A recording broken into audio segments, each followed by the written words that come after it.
It's the Awake Space Astrology Podcast, and I'm Lori Rivers with you, here to help you with some inspiration to get those aspirations out into the world. And this week, I have astrologer Kaycee Felton-Lui with me, and we're going to talk about Venus retrograde, what that means for you, what that means for us, and what it means for striking writers and actors, because Kaycee is also a member of the WGA. We're going to talk about some things that can help you support them and understand the situation. And we're going to talk about a little bit more labor issues, because it looks like UPS might go on strike in August, and there's all the astrology in the world to support that. We're going to talk about that some more. This podcast is dropping on the same day as the Cancer new moon. If you are a patron, make sure you go listen to that exclusive podcast episode I put up for you, all about how to set your intentions when it comes to this new moon. Remember, new moons are always about setting intentions. We'll talk a little bit about that here on the podcast, but in general, I think we're going to have a light, raucous time. We chose the Gemini moon to record this in because we decided we wanted to have more fun. Anyway, I'm Lori, and I'm going to go grab Kaycee now and give you something to talk about.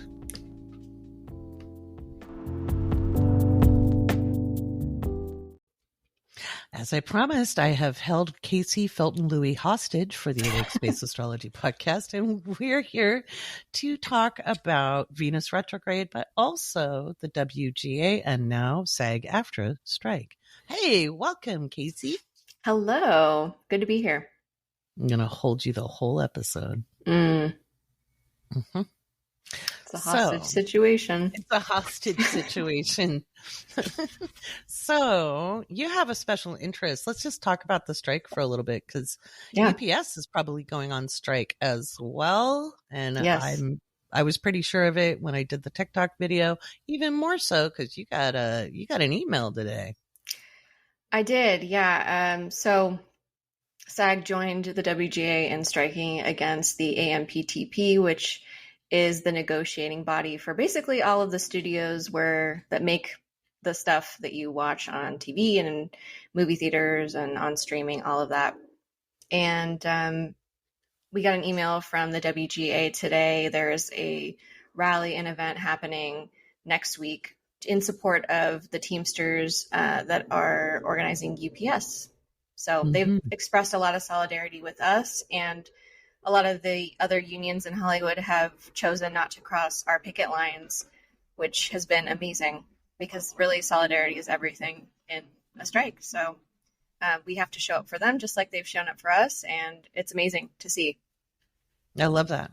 Yeah. I love that. That's good news. You've been out there. You've been on the picket lines. I have been on the picket lines. Yeah. It's going to be a hot one, so be careful.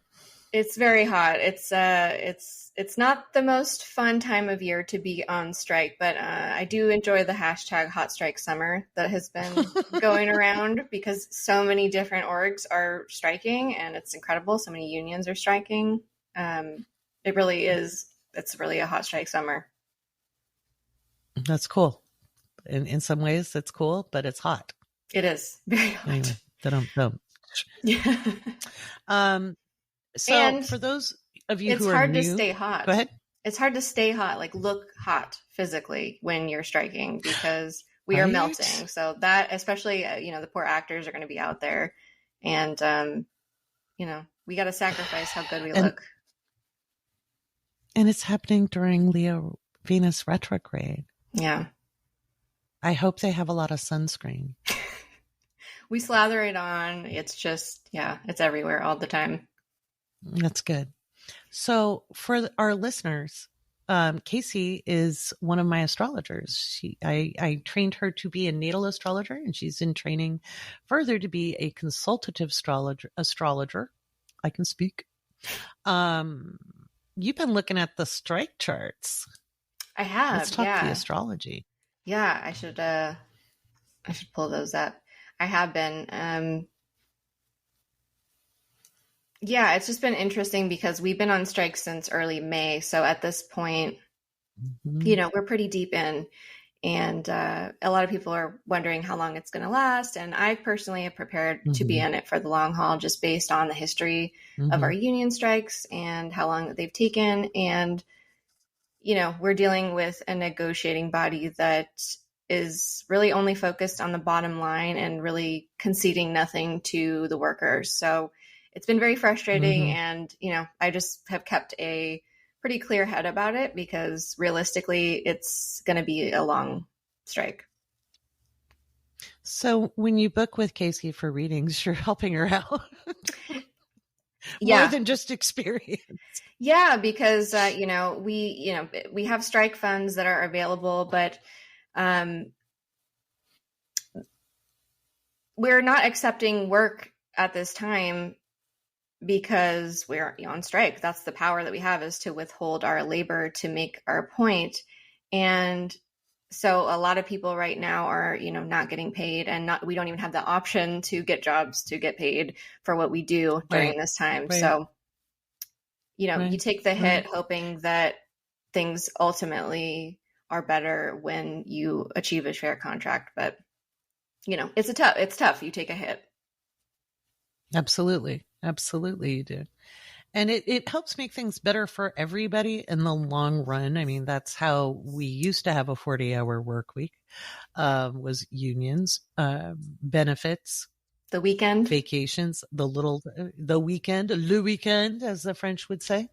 All of that is because of unions. It's funny how they're trying to roll back the child labor, because you could go to work in a factory when you were 4. Yeah. And in fact, Eleanor Roosevelt started campaigning for labor rights long before she married old what's-his-face, FDR. How's that from memory? Old what's-his-face. But there was a devastating fire in the garment district in New York. And she was terrified of public speaking. Yeah. Triangle fire. They're rolling all that stuff back. Yeah. They're rolling it all back. And so it is more than just about people wanting to get paid more. There's a lot more to it. First of all, getting paid more is good. But second of all, there's a lot more on the line. What else is on the line besides a better cut? Yeah. One of the main things is the use of AI. And I know a lot of people are really concerned about AI in general, but for our industry, it really does pose a pretty existential threat. SAG today, as they announced the strike, they mentioned that one of the proposals that the AMPTP put forth was to basically, when you show up as an extra, a background actor in film or television, you usually get paid a day rate. It's a pretty low rate. They don't make a ton of money, but there are working actors that primarily do that. And if you want to get into SAG at all, you have to do some background work to even get into the union. So they wanted to take, you could go to set and do background work for one day. They could scan you, take your image, and then use you in perpetuity for whatever they wanted. So for an actor, having your likeness potentially available to be reused with no limitations, you can see how that we're literally facing them trying to kind of strangle workers out of this industry. And, gradually. Because think about it. Let's say they decide they own that likeness and that person decides to go do their own projects. They could sue you. Yes. That's frightening. There's a lot to it. There's a lot to it. And then for writers, things like ChatGPT and these AI, they use existing materials to learn from, right? They're, artificial intelligence. The intelligence that they have is coming from work of writers. So, Sarah Silverman just filed that lawsuit, and everybody was really, everybody that I've seen has been really grateful for that, because we've been kind of waiting for legislation on AI because of that, because it is not original material that AI is using, and therefore what they create is in legal question. So, but the fact is that studios are trying to save money, as always, because they want to line their pockets, because these CEOs make millions upon millions of dollars every single year. Bob Iger was quoted today. He's the CEO of Disney. And I can't remember what exorbitant amount he makes, but the average writer I believe it was about $76,000 an hour. Something like that. Yeah. Yeah, And that's more than the average writer makes annually. So these are people that have enormous level of greed that are running these companies, and they really are focused on the bottom line. And I know I've seen even people online that obviously, aren't involved in the industry and like, well, television hasn't been good in years, film hasn't been good in years. And you have to understand that the people that make a lot of these, green light decisions are not creatives. So, the threat for us is very real. I personally do not believe that artificial intelligence is going to be able to create the film and television that a human being could, a working writer could. Yeah. I just don't see it. I think I almost want a studio to make an AI TV show because I think it would bomb completely. I think it would be such a disaster. I know what I do, and I know how challenging it is, and I know how many people think that they can do what I do. I've read a lot of bad scripts, is all I gotta say. And I don't believe that artificial intelligence can do a better job. However, again, these people that are making these decisions are not terribly concerned with the quality of product as long as they can make money from it. So we are facing really serious issues in addition to compensation. I know for my union, there's also our health fund, our pension fund, and things like that we're looking for increases protection. There's a lot of, as you can imagine, a lot of people want to be in this industry. So there's a lot of free work that happens, unpaid work that happens leading up to projects. Sometimes, I've done it where I've put in a lot of work to something and I never got paid a dime. And it's because they didn't end up choosing me as the writer that they wanted to go with. And things like that are just part of the industry and part of how it's built. And the expectation is we love the work. So therefore, there are plenty of people to do it for free, do it for very little. And they kind of use that to manipulate the workers that are in the industry, which is why these unions were created in the first place. There's a reason why, if you look at the history of our unions, why they were created and why they exist. And I'm very grateful because we're seeing right now why we need each other. And that solidarity is so palpable, so palpable. I can't say enough how much SAG going on strike means for the WGA. SAG members have been on the picket lines with us every single day since May. That's beautiful. Yeah. It's really powerful. And I know I have a friend who is organizing workers for a cannabis company, and they're really up against it. But I know that through her process of educating her coworkers and organizing her coworkers, she has pointed to our strike over and over and over to show people what is possible. And so not only are we doing this for the betterment of our working conditions, but for the continuation of our work in general. And a really nice byproduct of that is that other people are being inspired by all these different unions that are taking their power into their hands and going on strike. We're going to see more of that too as we move into the Pluto and Aquarius era. Right now, what's happening is we've got Jupiter moving very close to Uranus in Taurus. Now, the retrograde season is about to start August and September. Yeah. So it's going to be interesting to see what happens there. But we also have Pluto in Capricorn. And that's why you're seeing these power mongers kind of say these things out loud. We know they think them. We've always assumed they were jerks. And now they're just letting it all hang out because they really truly believe they're in the power position. Their idea is, well, no one will they won't all quit. But in today's world, you can conceivably either form a collective and create your own thing or do independent work. You've got your own podcast. That's not a union related thing. That's an independent project, which is a totally different story. It's called Petty Astrology, everyone. You can go support Kaycee at Petty Astrology, and we'll talk about that in a minute. The current astrology is showing that people are DONE, put a fork in them, done. We have been eroding labor for decades. And what's very interesting is Reagan, the great union buster, was the union president in 1960 when the WGA and SAG went on strike together. Yeah. Isn't that fascinating? So he benefited, but pull the ladder up because, them kids don't need to pay rent or nothing. Yeah. It's easy to do. It's easy to do for some people. Yeah. And so we're going to take a quick break because my food is here. And Malcolm is heavy breathing under the door. And then we'll be back to talk more about the astrology of the strikes, what we might see with UPS, how long these things might last. I know I have a lot of union members who listen to this show, people in SAG, people in the WGA. I know you're tired, WGAers, but I hope, like Kaycee, I haven't seen her this excited in a while. It's just, you look and feel so much lighter. You're like, it's almost like here we had this plucky band of warriors, this small group, and here came the reinforcements. Oh, yeah. And it's a much bigger army. 100%. So, I love that. It's so theatrical. Mm-hmm. That's great. Yeah. Venus is in Leo. I know. I love it. We'll talk about that more.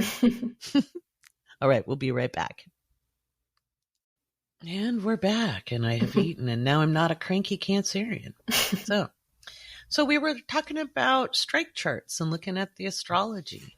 Yeah. So what caught your eye, Kaycee? And I'm not going to hold you to do an event astrology. That's a whole mundane expertise.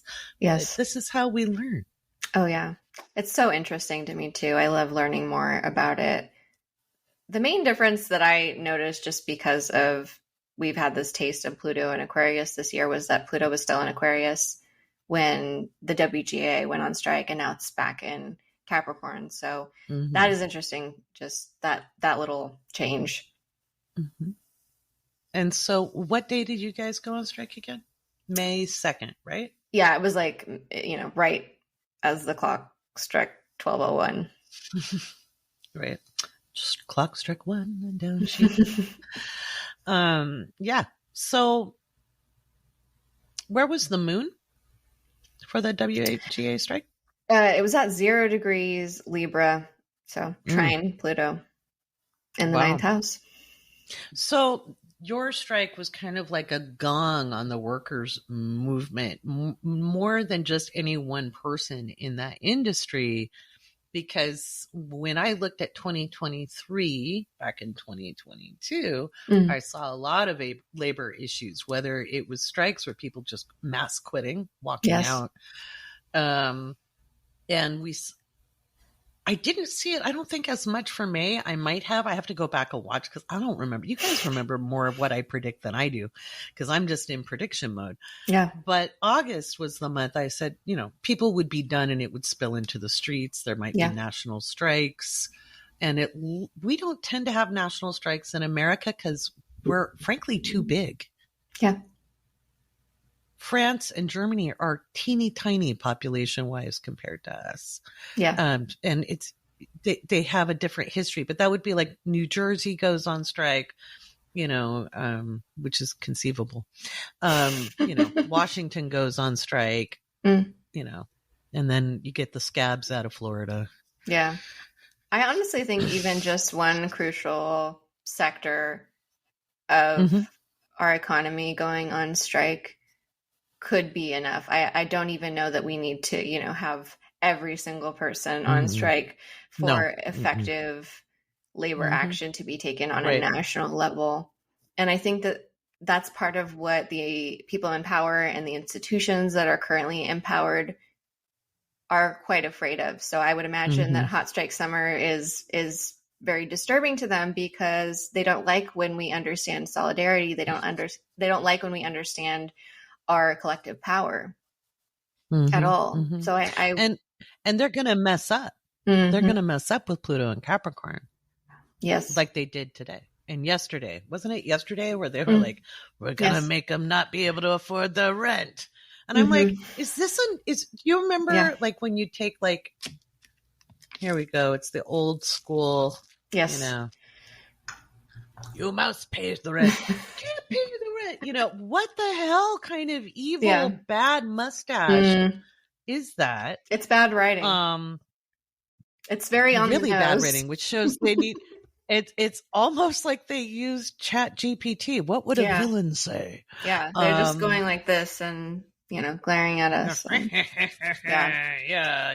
I get another job in this town. Yeah, I actually when I saw that, as you know, I came running with the quote because I was like, oh my God, what a gift they just gave us, because that spread like wildfire, and I think it's a really great. They kind of walked it back a little bit, or tried to, but cat's out of the bag. They did it. They said, somebody said it and it's caught on, and that's kind of sometimes how it works. And it put it so plainly, because we know that that's the type of thinking that they're working with and hoping. And I honestly believe that statement about making writers homeless as a strategy was intended to make us afraid, because we've already been out there since May. And, homelessness is a tool that our government can use as a threat to make us continue working. Right. I mean, the worst thing that can happen is that you can lose everything that you have and end up on the street. And we know how socially we treat people that are in that position. So it keeps us in line. But I do think that it was intended to make us afraid.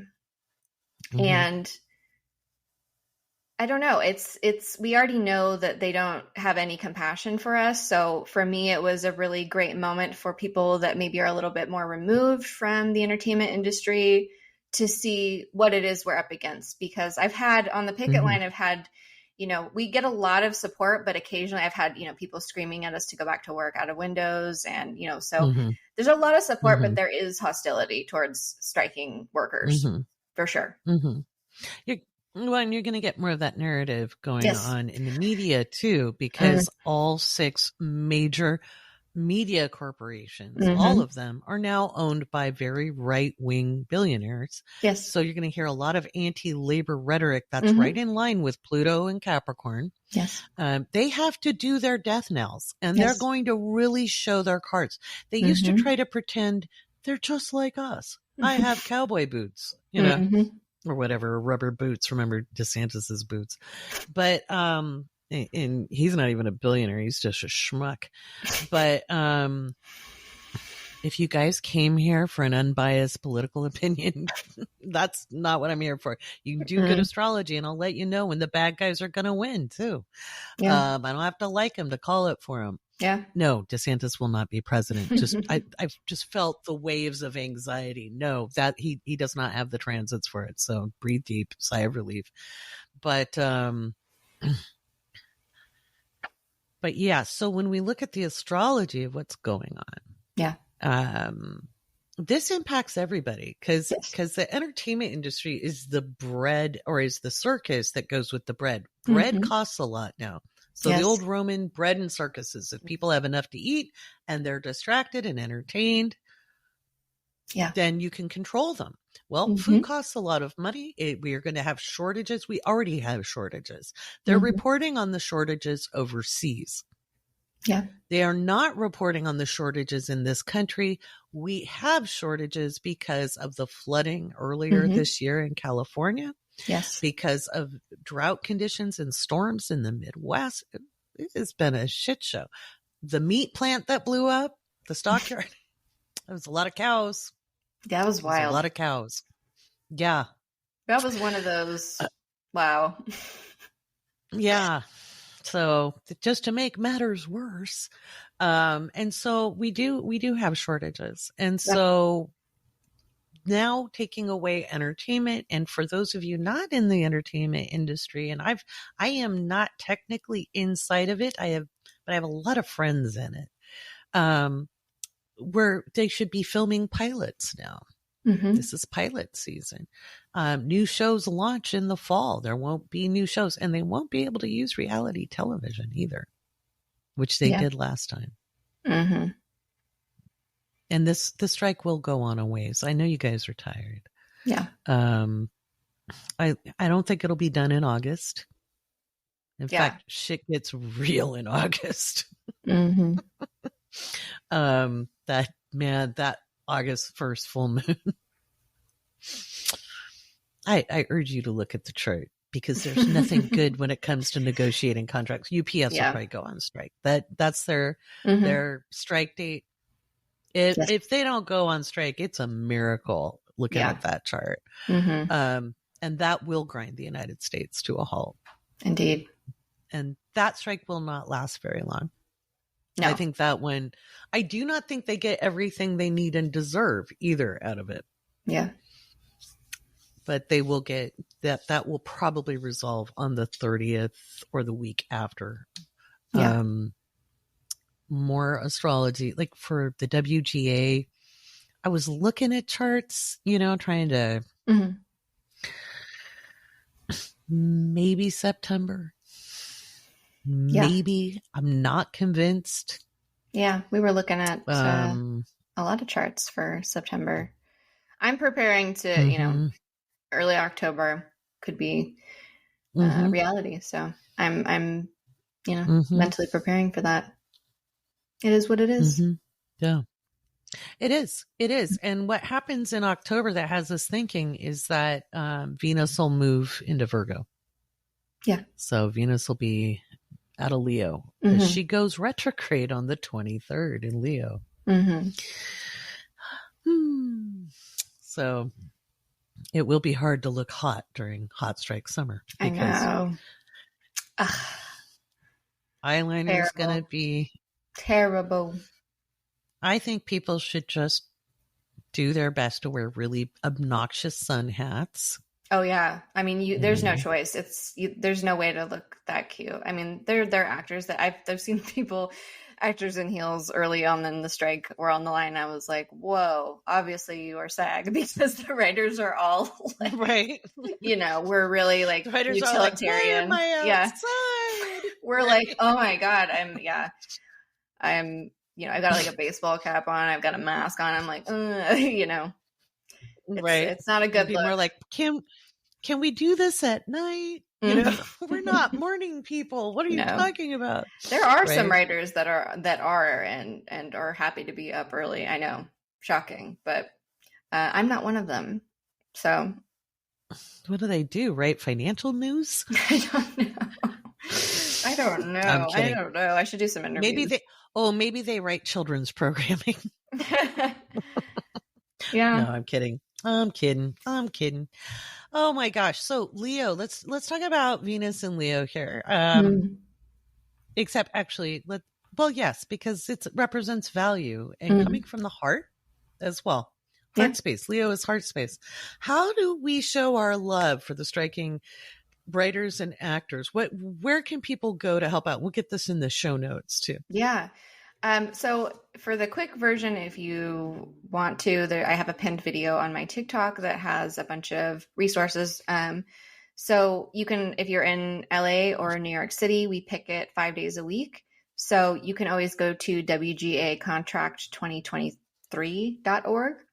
And there is information about all of the different picket lines and where they are and what the hours are going to be. So if you wanted to join, that would be the place to go.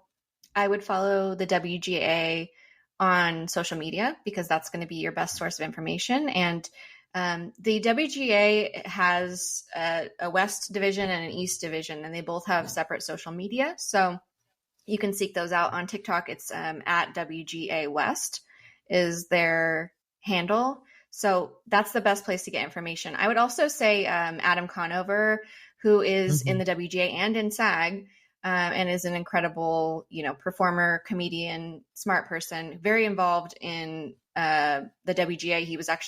He is actually on the negotiating committee. So he's a great resource for all things WGA strikes. So, and SAG strikes. So you can also follow him as well for great updates. And then I've had a lot of questions about strike funds. I wanted to point out that, if we work in a writer's room, there are a lot of support staff that are not in our union that are being affected by our strike, right? And, if the writer's not in rooms writing, the support staff is not supporting anyone. So therefore they're not getting paid.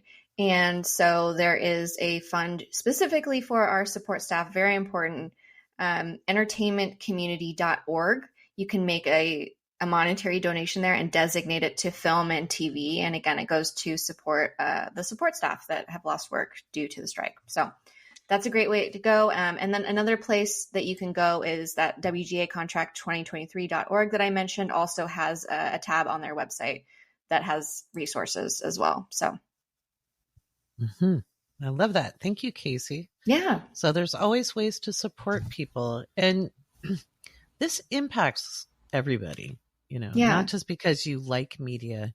But if they push this in one industry, if they try to break workers, yes, well, so will everybody else. And and companies have been getting away with literal murder for years. Yes, actually, one thing that's major in this industry that is I know happening in other industries is that a lot of monopolies are in charge of the business. I mean, there's so many acquisitions that have happened that there are kind of fewer players in the game, which makes it much more difficult to these big monoliths that we're going up against. And that can happen in any industry. I would say another way that you can support this strike and just any union that's going on strike, another really, really important thing is educating people about what is going on and what we're fighting for. And, I've seen comments from people on social media that they are probably not very familiar with the entertainment industry. I think when you're talking about entertainment, the assumption is that we're all very wealthy and there is a lot of money in the industry, no doubt. And there are some people in the WGA that do very, very well for themselves and would be just fine if we didn't continue to strike on a financial level. But again, the average WGA writer is making, in 60,000 arena annually. And that's, again, it's an average. That's not, there are plenty that are doing much less than that. So, please understand that not everybody is is Pedro Pascal, every SAG actor, is not in that position making that type of money. A lot of actors are just working actors. They're regular people. They are servers at restaurants. I know a lot of those people. And I'm a very working class WGA writer. And so just know that we are, it's been painted by some people that are, ultimately, whether or not you mean to, you are supporting these very wealthy people in kind of crushing labor movements by repeating these narratives that we are not in solidarity with. There are a lot of there's hotel workers in that are a part of the Unite Here union in Los Angeles that are currently on strike. There have been plenty of joint picket lines with them. So, there is this separation. You will see it's very clever. There's the attempt to separate workers into different divisions and, these workers are worth supporting. These workers are not as worth supporting because they're doing better. A lot of that is just not true. It's just not true. And it functions to maintain existing power structures and line a lot of people's pockets that are already very well lined. Well, so that narrative is very important. So if you hear people talking this many compared to this many. Yes. Yeah. So it's so important. That's probably one of the best things that you can do is educating yourself about what these movements are moving towards, what they're really up against, the sacrifices that they're making, and to just, educate people as best as you can when you hear them, talking about it when they clearly don't have an understanding of what's at stake. Right. Yeah. That's very important. And understanding that a lot of people, like Kaycee said, they might have work. It's very spotty sometimes. It can get canceled very quickly without warning. Kaycee's had that happen. That's how she became an astrologer. I was just going to say, that's how we're sitting here, is because I was on a very successful show. It was Star Trek. I was on a very successful, it should have been successful. And then the studio decided that they didn't actually want to make it anymore at that time. They wanted to redo it. And suddenly I was not working anymore. So she had time to take my class. And now she's, but it can change like a drop of a hat, yeah. and it's a very finicky industry. It's a very difficult industry, and I know that there are other difficult industries, but it's you know, it's glamorized, and it's not, that glamour is not always the reality of what the average person in this industry is dealing with. A lot of very working class people in this industry, big time. Yeah. And most actors have many other jobs. They could be serving in 2-3 restaurants or doing, you know, maybe temp work, you know, because my teacher, Marcy Smolin, who you can find on TikTok, she just did a great video about what you can't do as an actor because she's in SAG. Yeah. Anyway, she's a wonderful teacher. And so I took acting lessons just to be better at communicating myself and open myself up more and have more fun being me. And this is years ago now. And a lot of my classmates were young actors. Yeah. They were thrilled if they could get a commercial or a voiceover. The work was spotty. Some of them had 2 server, one drove a party bus. He had great stories. Amazing. Another taught guitar lessons as well as being a waiter. Another was a line cook and did exotic dancing. Yeah. You know, it was what you could get because you need jobs that are actors' hours and actor schedules. So they don't, if you're dedicated in the entertainment industry, you can't just go, well, I'm going to go work at Google now. No, you know, you really can't. No, I know very, very many people that are in jobs that just like you. They're very creative people, but I mean, the city is full of people that are working, you know, normie jobs and also, you know, trying to make a creative vision happen. And the poverty line here is $70,000.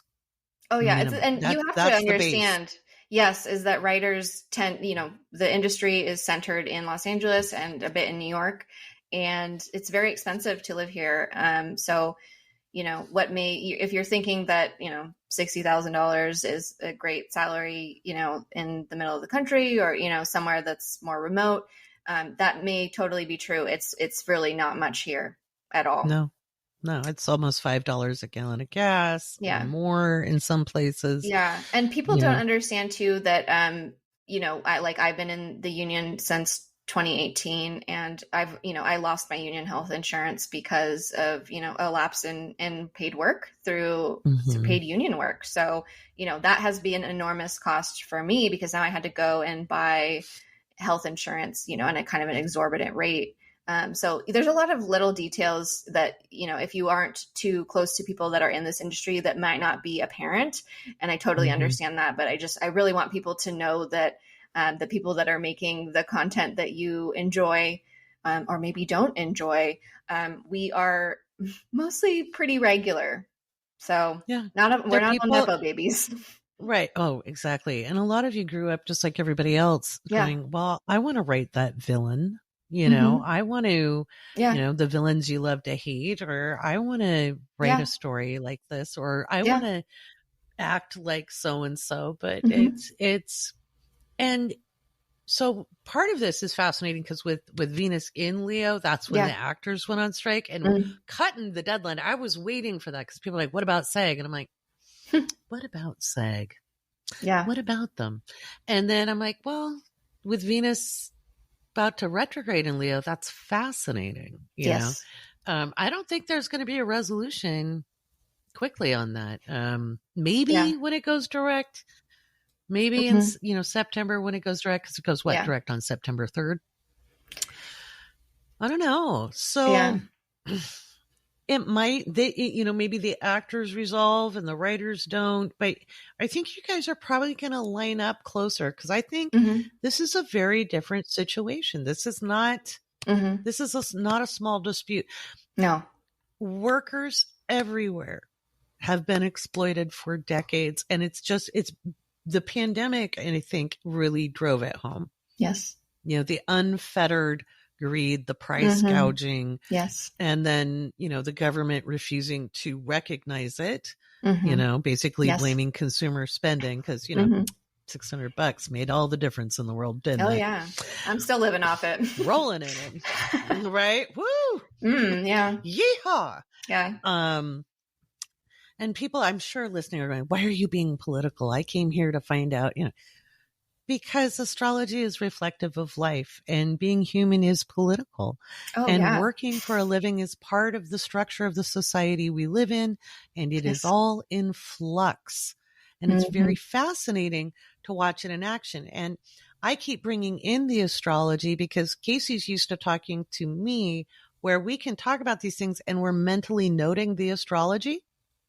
We can hear the key words. Mhm. And so I'm just popping the astrology in because people aren't used to hearing the keywords. Mhm. So to us, we're hearing Pluto in Capricorn, Pluto in Aquarius on the horizon in January. The full moon's in August. And then the Libra season should be fascinating. Yeah. Libra's about fairness. And so it was interesting. The moon was in Libra when you went on strike. 0 Right? degrees. Yeah. Trying 0 Pluto. degrees. Yes, that's my Jupiter and my Uranus. Just a little feisty, just a little Yeah. bit about egalite. Yeah. For real. and And it's, we, yeah. if for those people that are very unfamiliar with the entertainment industry, the WGA is kind of considered the more radical union because we tend to be the ones that are up at bat first and kind of heading. We tend to take on the issues, and we tend to have to. So we're considered a more radical union compared to some of the other unions in Hollywood. Whoops. I was going to say it was because you were the smart ones. I mean, actually, it's really cute. Don't say it. It's really cute. There's been some actors on the picket line. They have some really cute signs where like the words are misspelled. I'm like, this is why I need a writer. Like, it's really cute. Oh, yeah. I love that. That's the actors understand the value of writing, I think, better than anyone else, because they know that that's how they make magic happen, is that they have to work on something. And shitty dialogue. Oh my God. Oh, yeah. Yeah. So they want to look good. Again, Venus and Leo. Yeah. This is a teamwork. And if you're actually ever on a set, like I got to produce on a small film, and it was a small film, a cool film though. Yeah. And what I saw on set, now granted, this was a private project, it was an independent project. So those are a lot more fun, because everybody's in it to win it together. But I think in general, from your experience, when you say on a set, people actually, I mean, with exceptions, I'm sure there's egos, but in general, everybody knows you all have a singular goal. Yes. I think that, that's another thing that might escape people is that this industry is by design very collaborative. It has to be, because it takes so many people to make the things that we watch, an enormous amount of people. If you ever watch the credits and anything, I know that it's unpopular now with the next episode feature, but if you ever want to take a look at those credits and see how much work it takes to make something that you enjoy watching, it's a good exercise, because it's like a little company that forms to make each production. And yeah, it's enormously collaborative. In fact, I actually chose to go into television specifically because of the collaborative element. I wanted to work with other smart people, and I wanted to create cool stuff. And I really love what happens when you have people with different backgrounds, different experience, different understandings coming together to create something, because you get the best ideas that way. So what sign is your natal Venus in? I have a Libra Venus, and it shows, I think. Yeah, you're great at collaborating. You really I love are. it. I love it. I'm so inspired by other people, and that's what keeps me energized is on the picket line, is even though I usually have my my headphones in and I'm walking, it's hot, I don't have a lot of energy to be like doing my, it's hot as hell, I got headphones in, but just being together in support of one another, the solidarity, if you've never been on a picket line, it's love. It's love. And we've had all this Leo energy going on, and I felt it, like the heart space has been really lit up, and I feel energized when I leave, even though I'm exhausted, because it's so evident how together we are and we can be. I find it really inspiring. It's been inspiring to watch. Yeah. You know, because I'm not near LA. So, yeah. But Not yeah, yet. so not yet. We'll get back in that direction again. But she's like, come to LA. Come to Brazil. But, right. So I think with Venus in Leo retrograde, I don't think you're going to see the tide turn. In fact, as far as like the heart space go, I think you're going to see collectivism ramp up, because then what most people don't understand about retrogrades, which they're not bad. Yeah. It's, you get an element of the opposite sign operating. So like an undertone or a top note maybe of the opposite sign. So Venus Leo retrograde is going to have an Aquarian feel. Man, people who are saying let them eat cake, which it was actually brioche. It was not gâteau. It's very different, and it wasn't intended as it was taken. Anyway, these dudes actually mean every word they're saying, and they don't care. Oh, yeah. And when you look at what the investment companies are doing, BlackRock, Vanguard, how they're buying up residential neighborhoods, they're not letting that go. Some will. Yeah. But not all investment companies will. They're trying to put us back into being serfs or not caring who lives and who dies. That was very evident during the lockdowns. Oh, yeah. It still is. Healthcare is decimated. Insurance companies are refusing to insure homes. You know, we're watching a class war explode on our watch, and we're watching the biggest change. And anybody who's following, I know a lot of you are new to me, but I've been saying this for years and years and years and years.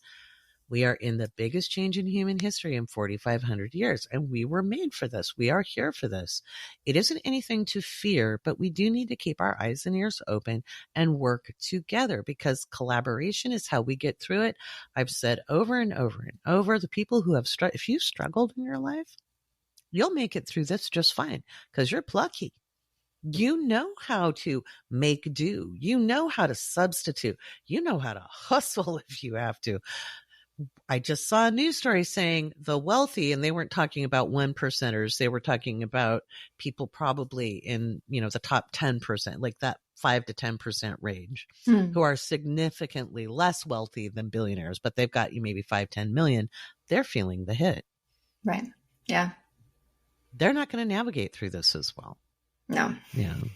But you guys will. Anybody who grew up during, the recession as a kid in 2008, which we never got out of, it's all BS, that they just changed financial policy. We're watching the end of Pluto and Capricorn, and these guys are going to be more egregious. They're going to go at workers. Workers are going to have to hold in solidarity. I believe they will, especially watching this. Last year I was like, okay, please, because I still hear a lot of self-interest, and yes, we have to think about ourselves. Yeah. But the issues at stake are bigger than individuals. And if it's different, if you have medical conditions, it's different. It's different. There is support though. And that's something you got to remember to ask for, that support from your unions, and if you can't find it, find an advocate. But in general, if you're not in special circumstances, then understand it's so much bigger than you, because this is the next 10 years that you are creating right now. This is huge, huge. And you'd be like, Lori, you're a business owner. Why are you pro this? Well, I'm an independent business owner because I hate corporations, and I don't want them having my genius IQ. Because unlike Elon Musk, I don't just talk. I had mine tested.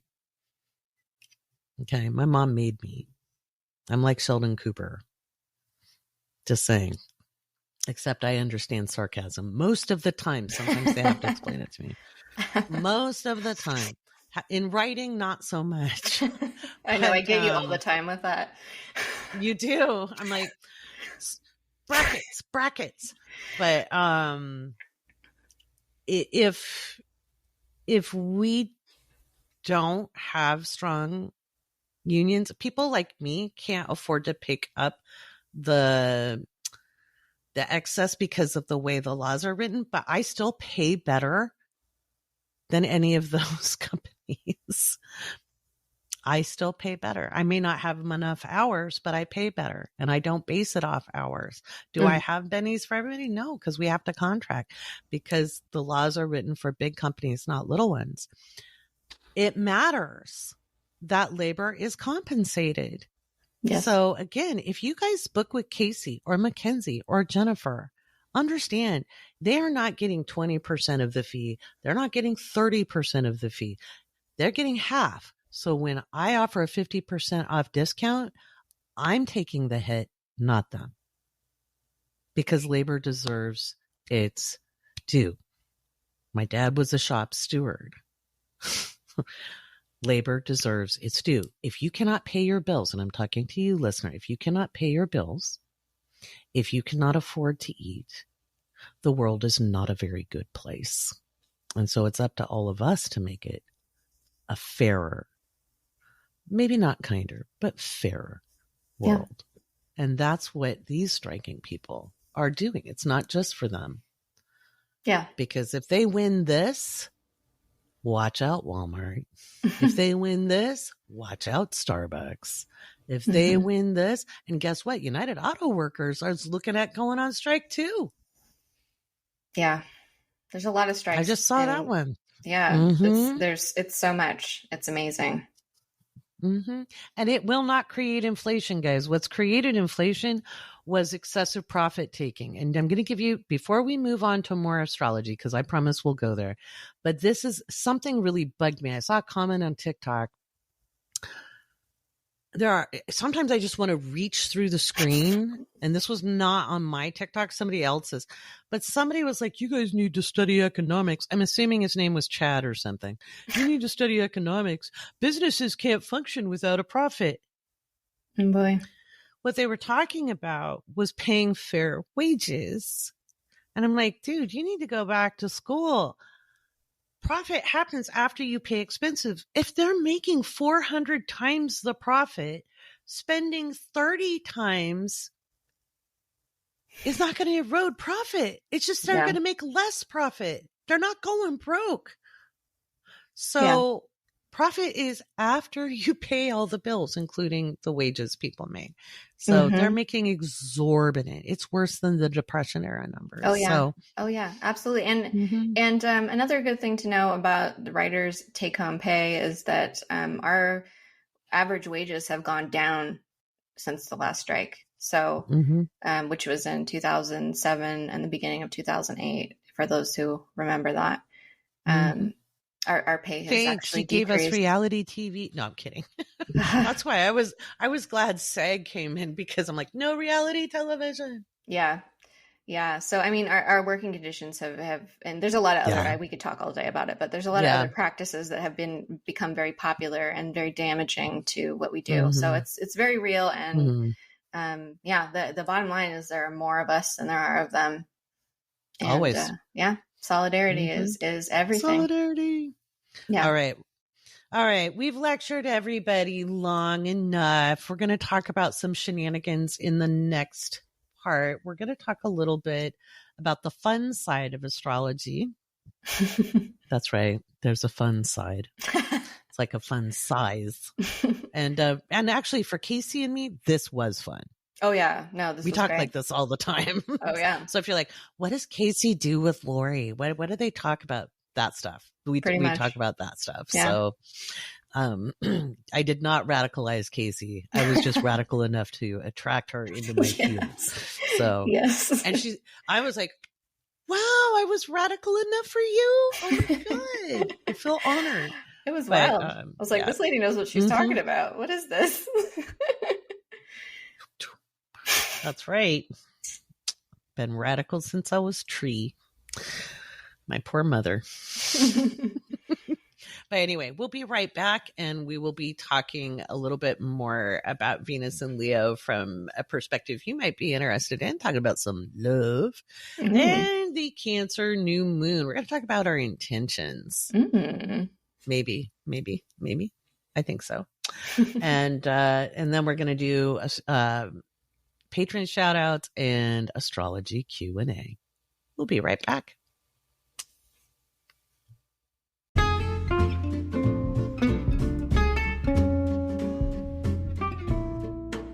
Actually, we're going to do some patron shoutouts. That's what we're going to do right now.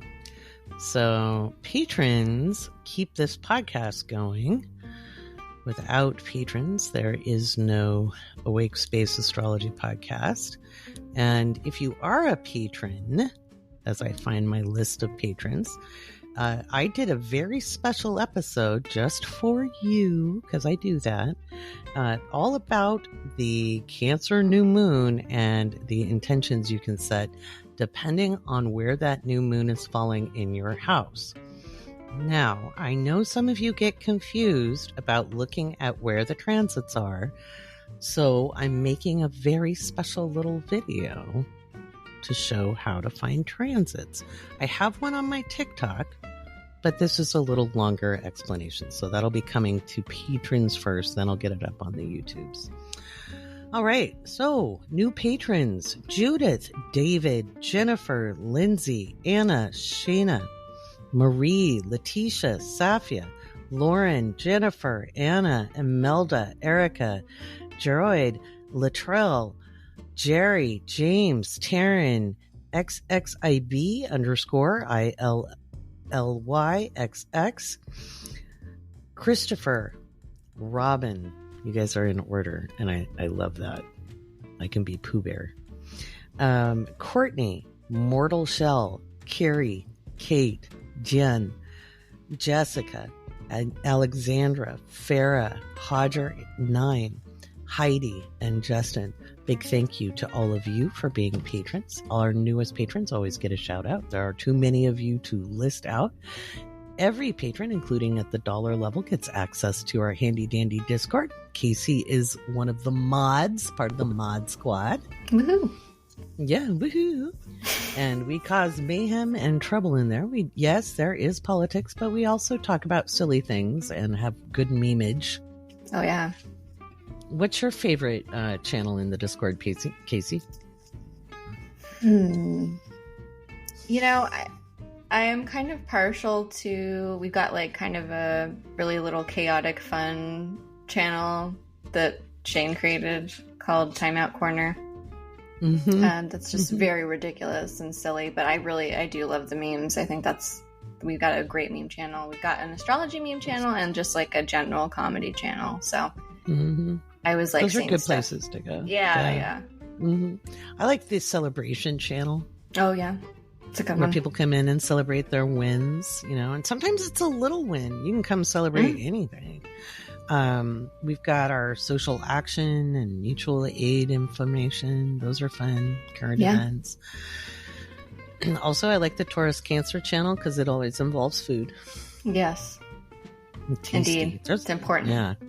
Mm-hmm. And the prep resources, that includes gardening. A lot of people are gardening now. Yeah. Which is great. Hydroponics. So there's always something to do in there. Then everybody gets coffee with Lori. Coffee with Lori. That's once a month, and last Sunday of the month. And we meet in Discord on a voice channel, and we have coffee with me. Usually wild. I'm half awake. Yeah, I would have never expected that. I would have never expected that. Shocking. Some people wonder what happens at Coffee with Lori. And I'm like, I drink coffee. I'm just waking up. and people talk to me, and I get to know you. And I answer questions because I can do that half asleep, which is a great skill. So that's what happens. $5 tier and up get the Crunch Report. And I didn't do it yet, but I'll get the Gemini Moon Crunch Report out. And of course, you'll get the Cancer one long before the new moon, because the new moon's late in the sign. Got the horoscopes. We do the live stream every Sunday. It's a busy time. There's a lot that goes into it. Oh yeah. Your Patreon is full of resources and fun stuff to do. So the Astro Guides, which you edited for me. I did. Yeah.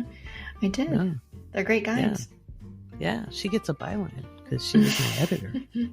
So all kinds of fun stuff happen in there. So if you like this podcast, consider supporting us. All right. Up next, we're going to talk about love and Venus in Leo and what the retrograde means. And it probably doesn't mean you're going to break up. I can guarantee you that. And if you want to frickin' cut your hair, that's fine too. We'll talk about that up next.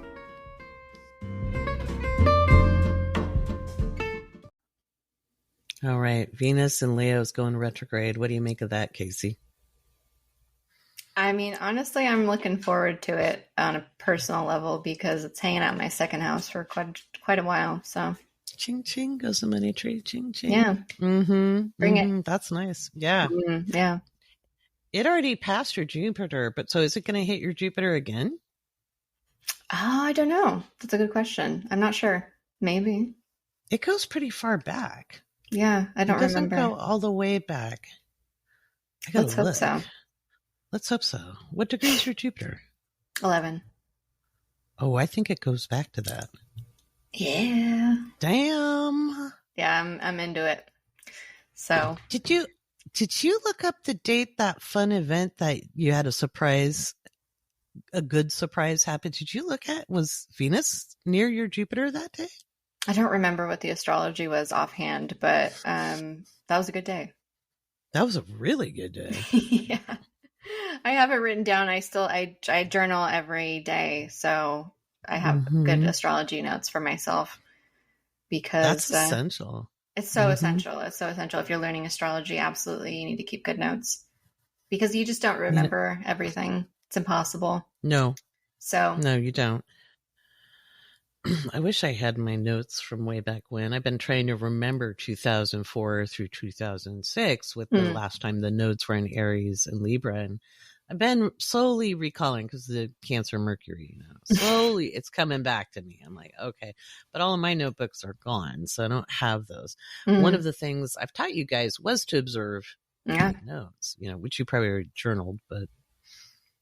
I didn't actually very consistently prior to becoming an astrologer. So that is one thing that I'm really grateful for. I finally have the motivation to keep track of what's going on with me.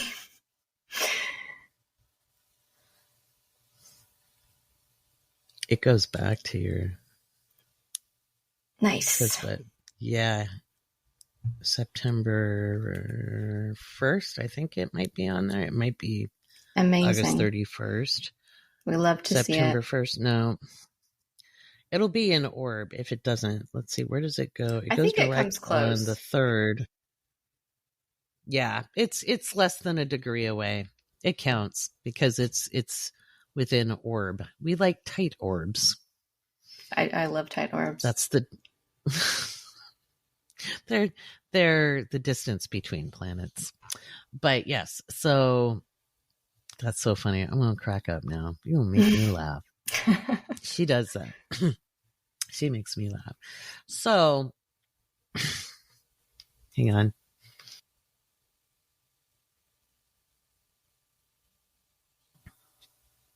I laughed and choked on my own spit.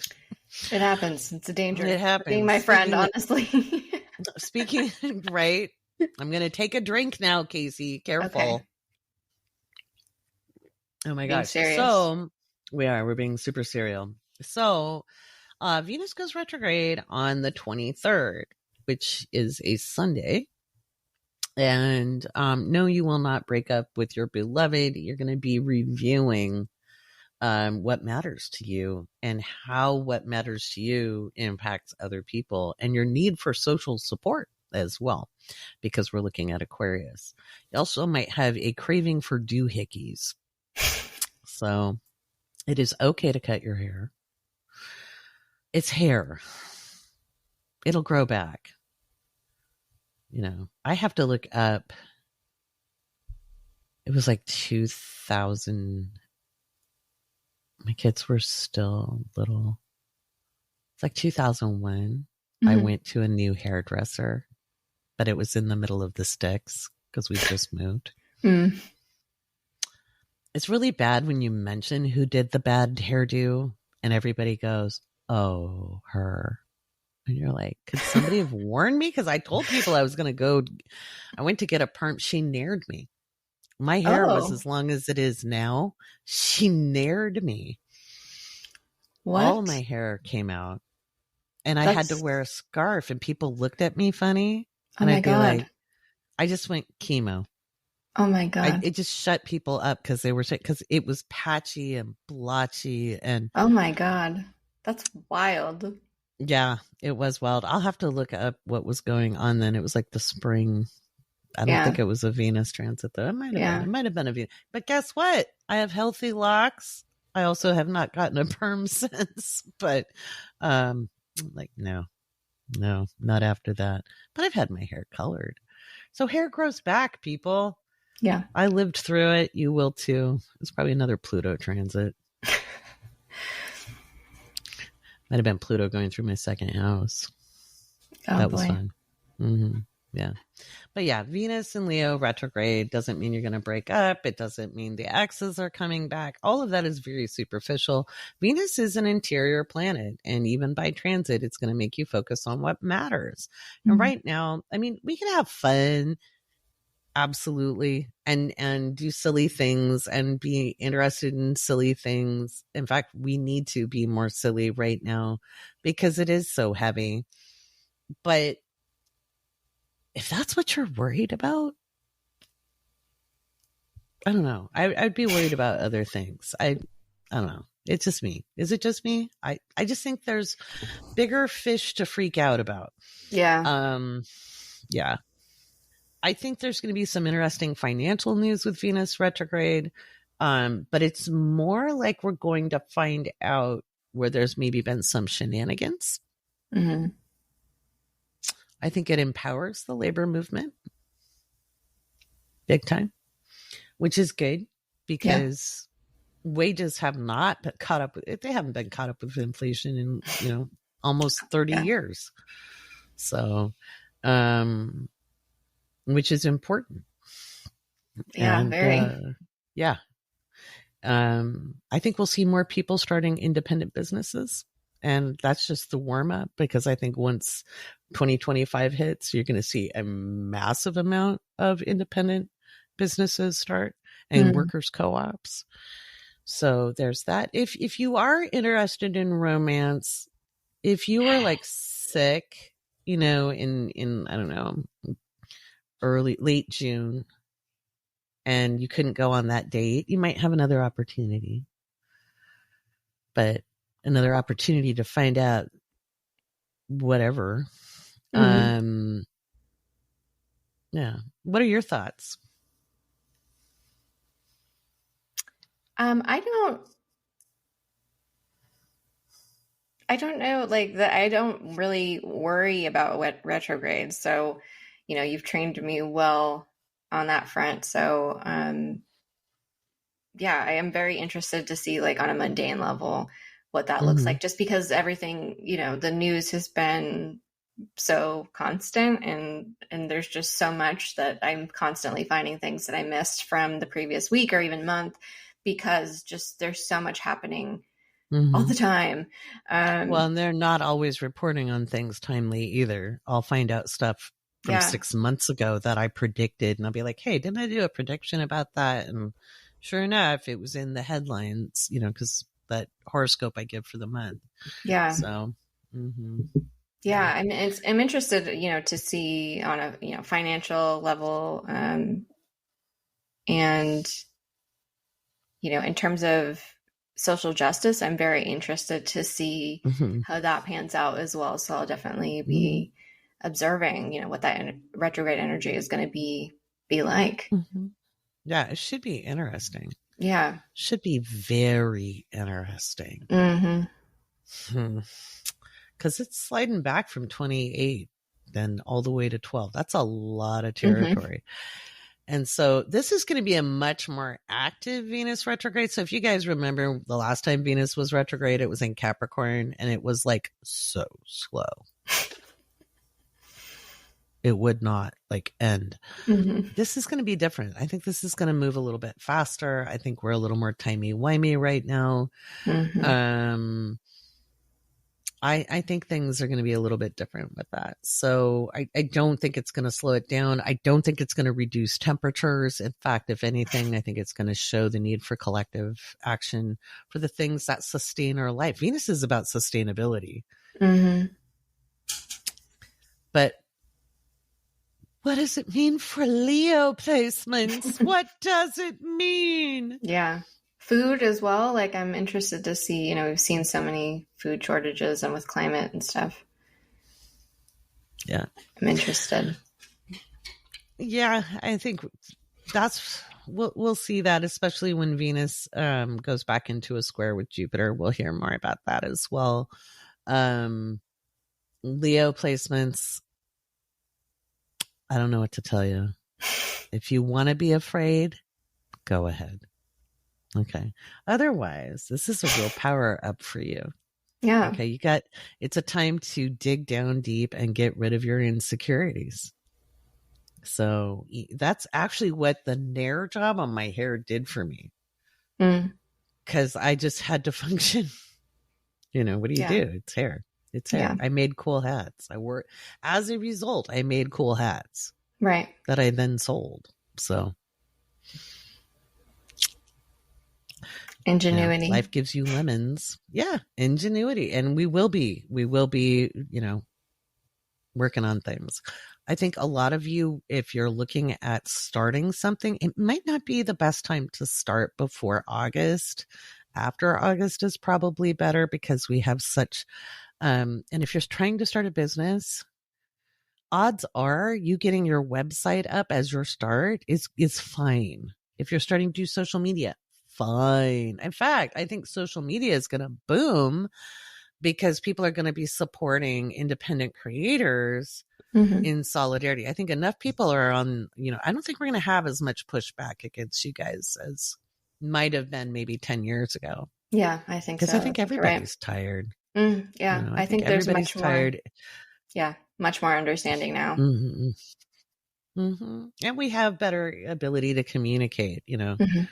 Better communication. More people are online, you know. Yes. We were organizing long ago and far away on the internet. It's just not everybody was there.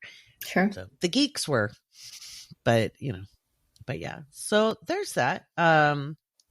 Today's the new moon. Yes. Or the day the podcast is coming out is the new moon because it's not the new moon today.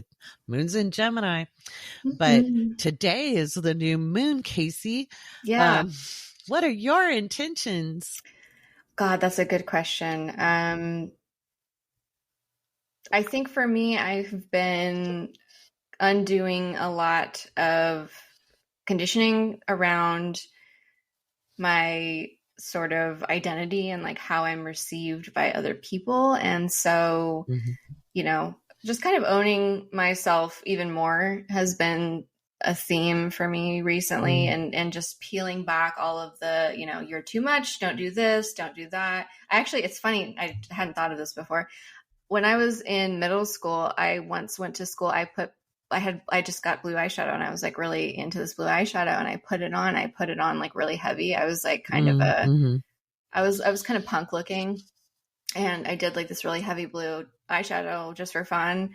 And I remember I went to school and this girl like just ripped me for it and was so mean about it. And stuff like that happened a lot when I was a kid. And it was just these little, you know, things that in and of themselves are really small, but when it happens over and over and over and from different people, you know, especially when you're a kid, it's like you don't notice you shrinking yourself.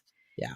And so what I've really been working on lately, especially because I'm on the podcast and, you know, I'm putting myself out in the world in a different way than I have been for quite a while. So that has required me actually reconnecting. I was a performer as a young child.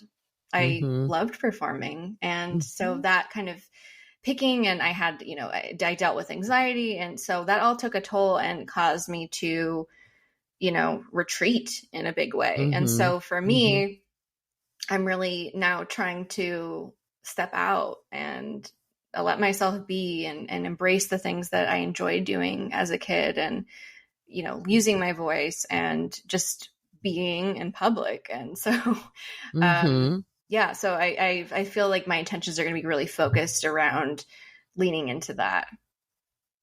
I love that.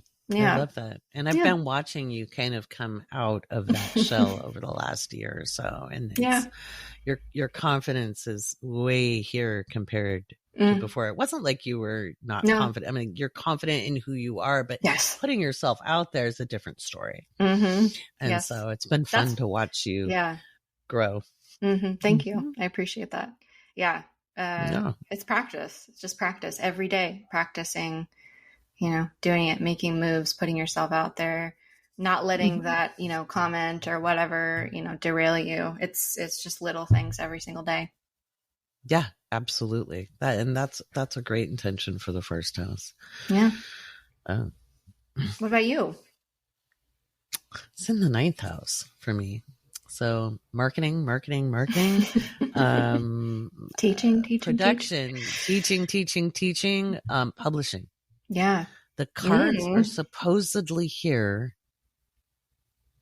Oh, they should be here before this podcast episode. So I might add, if they arrive, I might do a little reveal. They're supposed to come tomorrow, which is in the past. If you're watching this on Monday, the 17th. But yeah, I'm trying to get ahead. So what we're doing right now, we're recording way ahead of time. Normally I would just record on Sunday, and then I'm up way too late and I get it out in time for the East Coast to commute so I can drive to work with everybody. Oh my God, we didn't talk about what we were doing. Did you get parking? This is late in the episode. I hope you got perfect parking. I can help you with that. I manifest parking all the time. But yeah, publishing, and marketing. I need to do more marketing. I had a really slow 6 months. The first part of this year, I was really, obviously I got a lot done. You see everything that I do, but I was slow for me. Yeah. I was low energy for me. Yeah. So, and I'm at a stage where I need help in the production, Yes. I'm not just in the backyard on my phone recording the podcast with not caring if the dog is barking or the donkey is braying or leveling up. So leveling up. So yeah. So that's kind of it. So doing what I always do. Create things, make things, teach, Yeah. So it's very close. The new moon's very close to my sun. Yeah. So, because it's at 24 degrees and 56 minutes, and my sun is at 28:58. So, yeah. Be more of myself, I guess. Hey, look, we're twins. That's all I could say. And again, if you're a patron, if you're wondering, kind of the theme of yours, go ahead and check out the podcast up in the Patreon because it's there for you. I don't do them for me. What else is going on? There's not a ton more astrology. I mean, we went over Mars and Virgo last week. If you guys haven't listened to that, go check out episode 30. We've got, it's just interesting astrology right now. It's, Woke Astrology Live. Yes. We're going to be reading people to filth. Yes, we are. Yeah. We've got Orla, Zach, and Miranda. We're going to be reading them to filth. And this is a live event, guys. I'll put the link. You can grab your tickets to observe us. It's a great time to learn about how astrologers actually read, and this will be laser sessions. All four of us. We're in a tag team. It could be like a cage match. Oh, yeah. Yeah. And we do have an MC who is the disembodied voice. See, we're so hot, we're bringing in the sirens. But anyway, should I move back to a city? I don't know. Although I live next to a hospital, but yeah.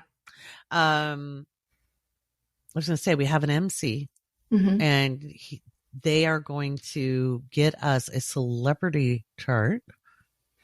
It will be anonymous, and we will be kind of cold reading that chart and find out if what we're saying is true or false. So We had some fun jokes about that. Yeah, it's going to be really fun. I'm looking forward to just, having some more lighthearted fun with astrology and getting silly. I think it's nice when we don't take ourselves too seriously. So I appreciate the people that signed up to be read because, I want to have a silly, goofy time together. So absolutely. And it'll still be accurate, and we're not going to do anything that would mortify. We're all very ethical people. Yeah. We're not going to hurt anybody's feelings. But we are going to have a good time. We'd be like, what? You eat your jelly, then the toast? What? What do you mean you keep your spoon in the peanut butter and don't put the lid on? That kind of thing. So you can see that in a chart. You can see that in a chart. We can see everything in a chart if you know what you're doing. So just wonder, what don't we tell you in a reading? I've seen something. I'll be like, ooh, kinky, but don't say it. They're private people. And now everybody I've ever read for is going, oh my God, did she see that? Wouldn't you like to know? Tell. Yeah, I'm not going to tell. I'm a Scorpio rising. Shit goes to the grave with me. Yeah. And see, Kaycee's a Scorpio sun and Mercury. Mm-hmm. Yeah, so I can be pretty roasty naturally. Mm-hmm. So. And a perv, but so. Well, sorry, we're not roasting me in this, but it's good enough for you guys. But no, just kidding. It's very easy to roast my chart. I roast my own chart all the time, so don't worry, I'm doing that too. Right. Well, we actually do that together. Like, we look at charts like this all the time, and we don't really we have fun with it, and it's the interplay, and we roast each other too. We'd be like, ah. Yeah. But so it's going to be fun. And then you guys will get to know everybody in kind of a different way, because we can get serious on this podcast. I can't help it. I'm kind of a serious person. I mean, I have a silly sense of humor, but yeah, I don't know that I could be funny for a whole hour. Well, there's a lot of serious stuff going on right now that, that you have to kind of attend to. So I love that you've made this opportunity for us to have, more lighthearted fun. People really loved when you roasted the signs on TikTok Live that one time, and I think if you missed I had 102 fever. Oh, that's right. You were sick. That's why it was so funny. It was so funny because you don't normally do that. So I love that we're creating it. Yeah, we're creating a space to, we do, the astrology that we do one-on-one in our sessions is, we're helping people make their dreams come true, essentially. And so this is a little bit different. This is a little bit more silly and fun and also accurate, but lighthearted for sure. Yeah. I mean, it'll still be a safe container. We always create safe containers. Yeah. Nobody in here, the ethics in this group is just top notch. But we do need to have some fun. Life is heavy right now, and it will continue to be heavy, and I don't, what bothers me is when I'm trying to give people a heads up and they're like, well, I want out now, screw you for wanting to give up. I didn't ever get to give up. I am here giving you information because I didn't give up, and I lived through hell. So when I hear people like, it's not going the way I want, shut up. Just shut up. I'm getting tired of it. Yeah. Kaycee's like, finally, she likes it when I get spicy. I do. Go. I do. So I'm excited to have, spicy, fun astrology. Be funny. We do. We need to have more fun. And because it gets heavy. And I think that's why I was so worn out at the beginning of the year is I know what's coming out. I know what's not getting reported too. There's stuff that's getting tucked away. I'll find it. I'll put it up in our Discord because we curate, headlines. I don't even put up all the news stories I find just because I'm like, I don't want to feel like shit every day, and I get that, but you can't give up. And so we're going to have some fun instead. Yeah. So, and Mackenzie has a wicked sense of humor. Yeah, we all do. I think we do. There's plenty of air energy in our charts. Oh yeah. There is so much air energy. Jen is like, she'll come in like soft and under the radar. Just, and you'll be like, whoa. Yeah. We've been doing, we've been having kind of this tone when we've been recording Petty Astrology. So we've been warming up for you guys. They've been plugging you. So Mackenzie came on the show. Yeah. Jen was on the show, and they plugged Petty Astrology. Let's talk about that before we get into answering astrology Q&A. Tell me a little bit about Petty Astrology. What was your inspiration? And yeah, so Petty Astrology is my podcast, and I had planned to start a podcast at some point, and the point ended up being when the newest season of Love Island UK came out, because Mackenzie and Jen and I are all big fans of Love Island. We've been watching it for a very long time. And so once we started studying astrology together and we realized we all liked Love Island, it became kind of just a thing that we did every season. We would talk about the astrology of the cast, and we had so much fun doing it. And Love Island is such a big show that we, talked about it. And I was like, we should record this as a podcast. So that was really the impetus for actually getting the podcast going, was the new season of Love Island. And honestly, we did not know that it was going to be the wildest season that maybe I've ever seen. They are changing the show up quite a lot, so it's even more dramatic than it's ever been. Well, so Venus is in Leo. Yeah.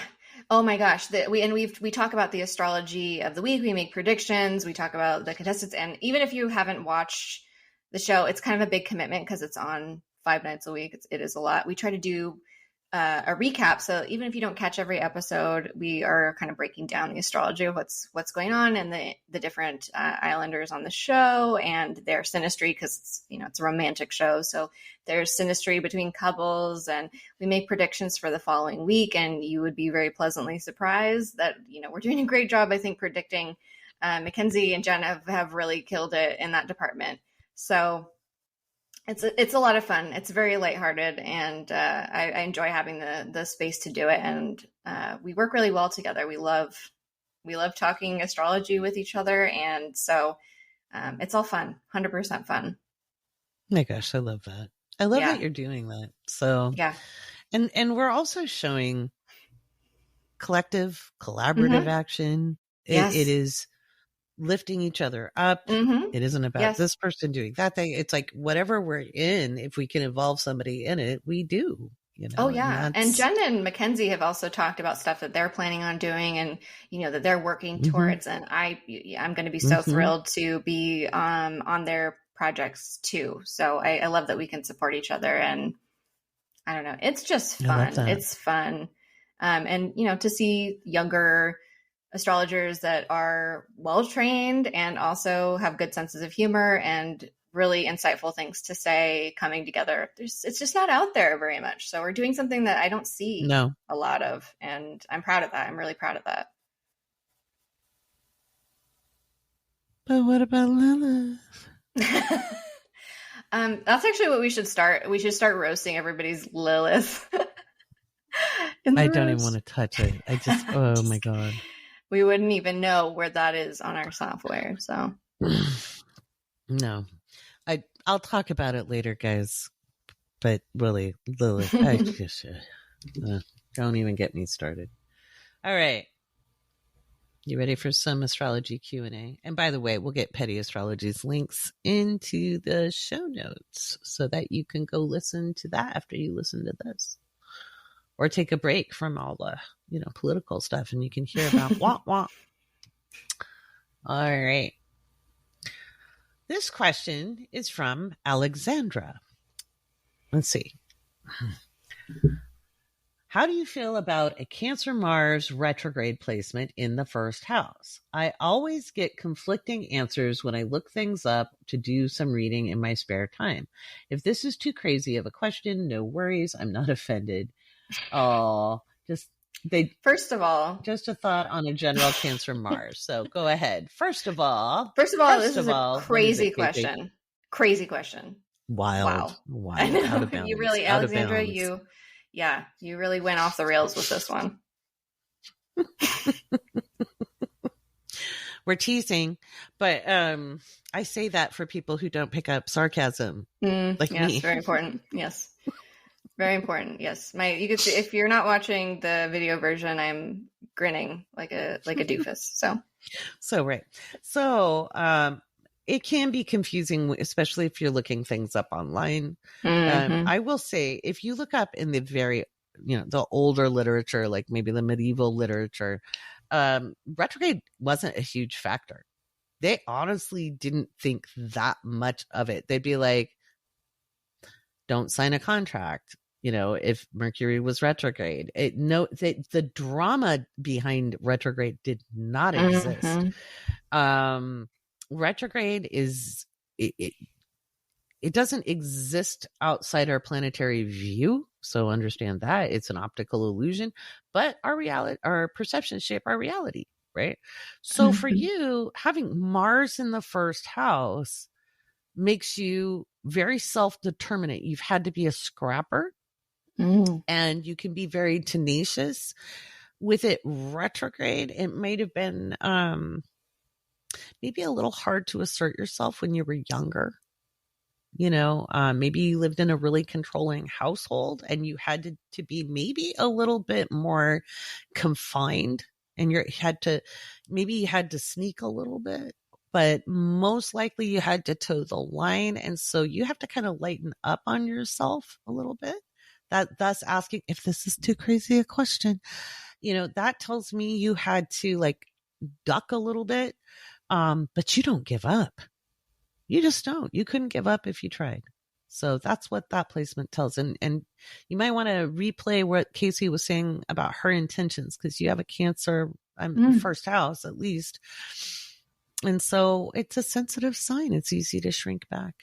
What are your thoughts, Kaycee? Tenacious was the word that came to mind for that placement for sure. With that Cancer energy, I think people underestimate it often. All the time. It's classic. It's classic.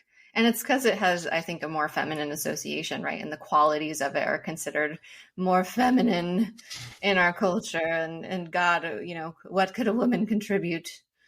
Such a white dude perception. Yeah, absolutely. And Cancer energy is not to be messed with at all. I would not want to scrap with a Cancer, because if they're in it to win it. And so it's very strong energy, especially with that first house Mars, regardless of it being retrograde. It's a very powerful placement. Yeah. And well, you're a Cancer rising. Kaycee is so protective. Holy crap. She'll be like, who's doing what to whom? Who did what?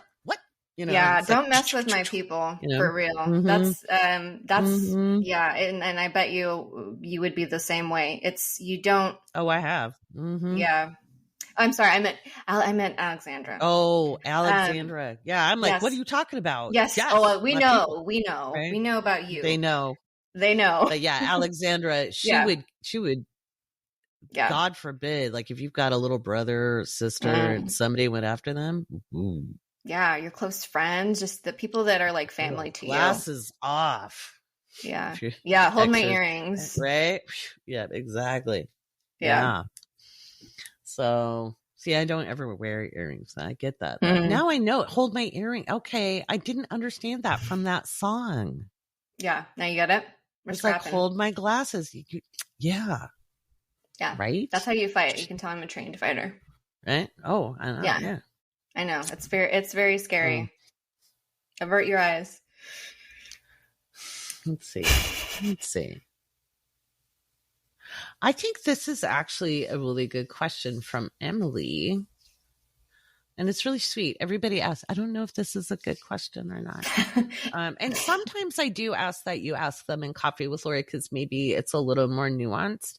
But thank you for asking, guys. So what would you say to someone who has some anxiety about an upcoming major transit in their 8th house? Maybe they have a fear of losing a loved one or trauma. Oh, I mean, I think it's really important, especially when you're new to astrology, to not go to the worst case scenario. I see it happen so very, very often. And of course, it's like, people say the 8th house is death. And it's so much more than that. It's a magic house. It's also a kinky house. So very kinky. Maybe you can expect to have some hot maybe, sauce. That's what I'm saying. Maybe you're going to die in a kinky way. No, I'm just kidding. That's a joke. But sorry, got my imagination. I'm just thinking, what would be the good ways to go? What would be I have a Venus in the 8th house, so I'm like, good ways to die. Okay. I know. No. I can make so many terrible jokes. Right. There's a lot of other things in the 8th house. Well, so the big O in French is le petit mort, the small death. Exactly. Mm-hmm. That's what I was getting at. Mm-hmm. Yes, I got it. Mm-hmm. Oh yeah. No. Yeah, it's not I don't think that the 8th house is a place to be afraid of. I'm curious what the major transit, like, what does that mean? I think a lot of times when people talk about major, they're afraid of Saturn and Pluto. Right. And a Pluto transit to your 8th house is great. It's going home. Yes. So it's a very transcendent time. It's, some people are like, well, I lost major loved one. Guess what? Everybody has people die in their lives. Absolutely. The 8th house would actually show how you're grieving. And so the transit would show, is this a, haha, thank God they're dead, or my heart's cracking open. And a part of myself, that's what the transit actually shows. Okay. And I've dealt with loss that when I had no planets in my 8th house, so it's not, when you're new to astrology, it can be very easy to look for one thing and like, that one thing means this is going to happen. And in astrology, it's so, so important when you're new to recognize how complex astrology is, and you can really freak yourself out. I harp on this a lot on TikTok because there's a lot of scary astrology and a lot of people that are scared in my comments, and it really bugs me. I don't want people to be afraid, and to use astrology to validate their fears, and it's not healthy. And you can't make it fit, because just because you have a planet transiting the 8th doesn't mean anything. There has to be other things going on to show an event. You have to have 3 or more corroborating events happening. It'll never just be one thing. It's one of the reasons why I teach accuracy, because I'm teaching the integrated nature of it. So, that just having a singular planet go through somewhere, it'll be intense for sure. But what kind of intense? You could actually make massively good investments on that transit that set you up for life, because the 8th house is about your investments as well, and being supported versus earning. Yeah. So you could start a Patreon and just take off with an 8th house transit. Yeah. So. I just had a major 8th house transit not long ago. Saturn was in there for some time. And, there was definitely challenges during that time period, but I would say really net positive, and allowing myself to be better supported was one of the major things that came out of that. And I'm in a much better place now. So. Yes. I always look for what I can level up. That's what I always look for in transits, is like, what can I get out of this? Where's the power here? What can I, what's for me is for me. Absolutely. I think that is 90% of it too, because our perceptions do shape our reality. So if people are just going to be like, oh me, oh my, what's going to happen? Why is it going to suck? It's going to suck. You cannot find the opportunity or the power up, or, it's a video game, guys. And anything that you do that involves research, and study, it's like, if you have a particular idea of what the outcome is going to be, you're not going to do good research, because you're only going to be searching for things that are validating that particular theory. Right. So it's so important to be observational rather than project onto, especially when you're still learning. Well, and if you're just learning astrology, you need to stay away from transits. If you don't understand the natal chart, you have no business studying transits at all. That's not gatekeeping. There's a process involved. And transit planets operate very differently than a natal placement. So I see people trying to run too hard, too fast, you're not going to be an expert because you watched 6 hours of YouTube or you even took an online class. I don't care if you're studying with me. Yeah. It takes a long time. It takes practice. So I have a cute question for our last question. Yeah, I love a cute question. It's super cute. All right. It's from Andrew, and he's asking, would a natal chart show what type of pets a person might likely adopt in their life, if any at all? So would it show us what kind? Yes. You could see somebody's preference. You'd look at their 6th house and the sign on it, what placements are in there. And you wouldn't know for sure, but you're like, oh, if this person did adopt a pet, they might like this kind of animal with this kind of energy. And you could deduce from that. But yeah. So there you go. Have you ever thought of that? Isn't that a cute question? That is a cute question. Yeah, I love the 6th house placements because there's usually some animal involvement. Yeah, and it may be, if Leo, it might be cats or somebody who just totally treasures their dogs. But they, maybe if there's Jupiter, it's going to be a larger breed, but it doesn't mean it's a big dog. It could be like a giant rabbit, like a Belgian hare, or a big French lop. When I was younger, I liked having a lot of animals, but I made it my business. I had a little business. Yeah. And Saturn in the 6th house. I was just going to say. Malcolm participates, if you're with me, you're going to work, child. Yeah. So you could look at your Venus too. It depends on the sign. I thought about that for a second. I was like, wait, no, that's just because my 6th house is in Taurus. So, but whatever sign is on the cusp of the 6th. So what's yours again? Yours is Sag. You have a feisty gunch. I do. I have an entity living in my home, and she is in charge and whimsical. Yeah. She's a muse. She is a muse. She is she likes to sun herself. Oh my God, she does. She's got the Chihuahua situation in there. She's a mix. She's a mutt. We love a mutt. But yeah, she is she's from a different culture than me. So she makes you go on walks. Yeah. Oh God. I wish she walked more, actually. That would be nice. That would really, be convenient for me. No, I usually have to push her to walk because she's stubborn. I love that. Yeah. Oh, but yeah. So yeah, it can show.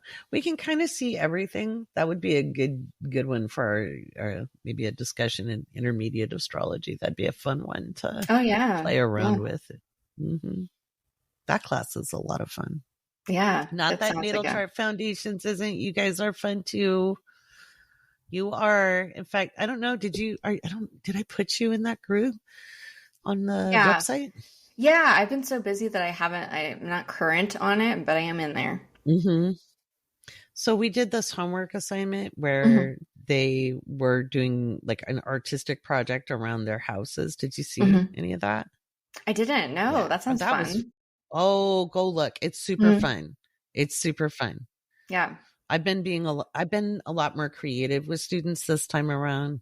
That's good. So, because I need to switch it up a little bit too. Yeah. And it seems like people are really enjoying it. And I think people respond well when they can be creative and explore in an educational environment. It's not so rigid. Yeah. Yeah. And if we were I kept thinking, like, if I was in a physical classroom, like if I was offering on the ground classes, what would I do? And I'd be like, well, we'd be doing movement exercises. We'd maybe have a day where we brought in food, I'd be making it because I believe in applied astrology. You need to use it. Knowledge is nothing if you don't know how to use it. Yeah. So I was like, okay, how can we do this online? Yeah. So they'll get more fun. every Oh class. yeah. Your classes were already fun, so I think they're only getting funner. Oh, cool. I love that. I love hearing that. I don't know. I used to get called boring a lot as a kid. So that's like my sore spot because I was a bookworm and it was not cool to be smart when I was a kid. So, Oh, I know. It wasn't when I was either. So, Is it but cool I love now? finding my fellow geeks, right? It was cool for a while. Yeah. You know, It is a little cooler now than it used to be for sure. The nerds are rising up. The nerds, the uprising, the next revolution caused by nerds, which kind of, but yeah, so that's what we've got. Next week. Oh, it's my birthday too. It's my birthday this week.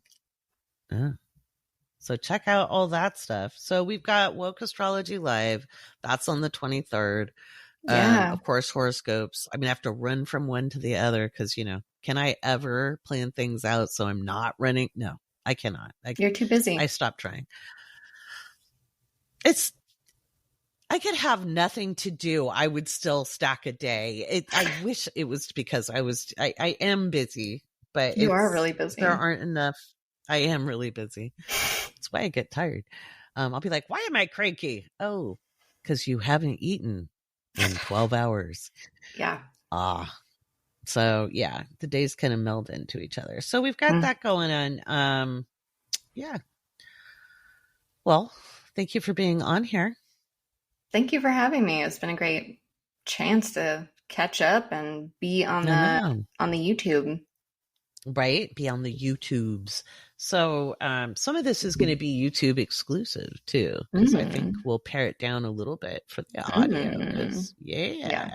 Mix it up. Give people a reason. Give people a reason to go to different places. Oh yeah. But anyway, thank you, Kaycee, and solidarity. Stay cool out there. And I know you're cautious. So oh yeah. Don't want anything happening to one of my astro babies. So they're grown, but I call my grown children babies too. Okay. I'm a mom. That's what I do. Yeah. Cancerian. Right. Much love. Yeah. All right. Till next time, guys. We'll talk about the full moon sandwich of August in next episode.